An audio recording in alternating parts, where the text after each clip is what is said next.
দেখুন, তৃণমূল যেটা চোরের দল, আজকে পশ্চিমবাংলা কেন গোটা ভারতে কারোটা জানতে বাকি নেই। কিন্তু তৃণমূলের কর্মী সমর্থকরা কয়েকদিন আগে পর্যন্ত অনেক কষ্টে একটা গল্প বাজারে বাঁচিয়ে রাখার চেষ্টা করছিল তা কি, যে আমাদের দলের বাকি সব নেতাগুলো চোর, কিন্তু আমাদের মমতা দিদি ভারী সৎ।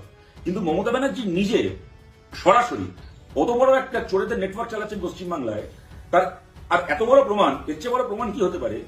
আজকে পর্যন্ত বাংলায় চাকরি চুরি করার জন্য, চাকরি বিক্রি করার জন্য একটা লোকের গায়ে একটা পুলিশের আঁচড় লাগলো না। এমনকি আপনারা জানেন, পার্থ মানিকের মতো যে তৃণমূলের চোরগুলো জেল খেটেছে বা খাটছে, অনেকে জেল থেকে বেরিয়ে এসছে, কুন্তল শান্তনু মানিকরা, কিন্তু এরাও কেউ পুলিশের হাতে জেলে যায়নি, পুলিশের হাতে কাউকে ধরেনি। সুতরাং যে কটা চোর, পার্থ মানিক থেকে শুরু করে সুবিরেশ, কুন্তল, যতগুলো একেবারে চিরিংবাজ রয়েছে তৃণমূলের, একটা লোককেও পুলিশ কিছু করেনি। কিছু কেন্দ্রীয় এজেন্সি ধরেছিল, বেশিরভাগকে এখন ছেড়ে দিচ্ছে।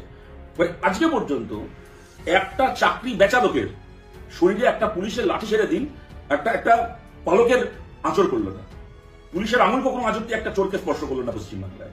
আর দিনের পর দিন মার খাচ্ছে কারা? যারা চাকরির পরীক্ষায় বসে যোগ্যতা সত্ত্বেও চাকরি পায়নি, হয় তারা, অথবা যারা নিজের যোগ্যতায় চাকরি পেয়েছিল কিন্তু তৃণমূলের চোরেদেরকে আড়াল করার জন্য যাদেরকে হাড়িকাটে বলে দিয়েছেন মমতা ব্যানার্জি, সেই চাকরি হারা এই শিক্ষকরা। আর চোরগুলো কলার তুলে বুক ফুলিয়ে ঘুরে বেড়াচ্ছে।